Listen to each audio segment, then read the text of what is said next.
Hi, I'm Taylor Thomas, and welcome to my positive psychology presentation. This presentation will be about yoga and meditation and the benefits of both. First, I wanted to talk a little bit about my audience. Basically, anyone can participate with yoga and meditation, but specifically for this presentation, I'm going to be using 10 KU students, and we will be doing 2 parts of meditation and 1 part yoga. So basically the objective of this specific project and also yoga and meditation in general is to see positive changes and outcomes in one's life, see changes in one's focus, hopefully they will be more focused, also changes in one's mood, hopefully they will be less irritable and more calm and just have a better mood overall in general. So before we get into the specific yoga and meditation, I wanted to talk a little bit about the science behind it. There is a quote that states, "Yoga can be viewed as a form of meditation that demands your full attention as you move from one yoga position to another. As you learn new ways of moving and responding to your body and mind, other areas of your life tend to shift and change as well." And this quote came from Yoga and Meditation Benefits, Integrates Body, Mind, and Spirit. Another little piece of evidence talks about the mighty powers of meditation, and it discusses how your mind, body, and spirit all work together. There are separate things that your mind, body, and spirit benefit from, but then there are also a bunch of crossover benefits that by practicing yoga and meditating each day, you really have a bunch of benefits that are varied throughout your entire body. Some of these for your mind include increasing the gray matter, cultivating willpower, focusing and concentration, boosts cognitive function. For your body, it's decreasing pain, boosts immune system, lowers blood pressure, increases inflammation, and reduces heart risk. And finally, for spirit, it helps relationship satisfaction, improves empathy, builds self-knowledge, increases companionship.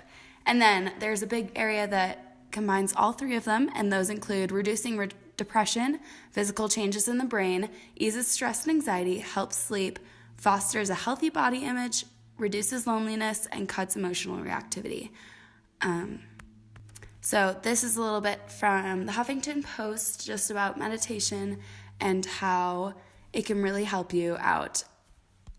I believe that all of the characteristics and things listed previously are super beneficial. And my third little piece that is scientifically based talks a little bit more about meditation, and it just is emphasizing more of what we've already talked about.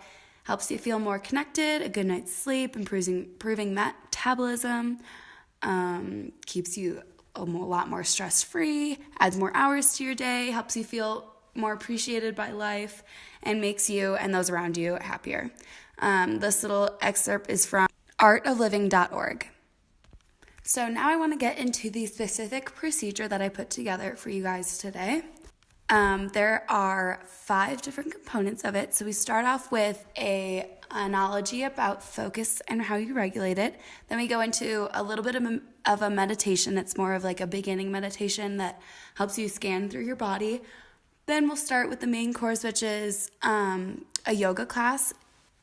And then we'll go into an ending meditation that is focused on love and kindness. And then after all of that, I had my 10 students give me a little reflection on their mood, energy, and personal outcomes. So to start part 1 of 5, we start off with Andy Puddicombe's analogy, and I will read that for you now. He says, "If I focus too much on the balls, then there's no way I can relax and talk to you at the same time. Equally, if I relax too much talking to you, then there's no way I can focus on the balls. I'm going to drop them. Now in life and in meditation, there will be times when the focus becomes a little bit too intense and life starts to feel like this. It's a very uncomfortable way to live life, and when you get this tight and stressed, at other times we might take our foot off the gas a little bit too much and things just become a sort of little bit like this. Part 2 is a meditation that I have posted here in my presentation. It's about a 3-minute long meditation that just takes you down from head to toe, focusing on each part of your body. I'll let you guys have a moment to read that. Next is the main event, which is the yoga part of this. We talk a little bit about integration, which starts with the child pose, cat and cow, just a little bit of a warm-up. And then we'll go into Sun A and Sun B, which are just 2 parts. They include a little baby back bend and chair pose, etc. And then towards the middle of the class, it'll be a core series that will just work on focusing on your abdominals. And then we'll go into a standing series. And there's a section that comes up next called Playtime, which gives you a little bit more freedom to choose which poses you would like to continue with. And then it ends with Surrender, which is just kind of winding you down for the end of the class. And then the next part, the 4th part, will be another meditation. It is focused on love and kindness, and it takes about 9 minutes. I'll let you guys read through that. I thought it was very powerful. Up next, and the final thing, is that we talk about the reflection. So I had each of my students just give me a little bit of feedback after the class. It was written feedback. So they told me about their mood and how they feel about meditating and yoga in general. So Daniel stated that ever since I've started meditating on a daily basis, I found myself feeling more grounded and centralized.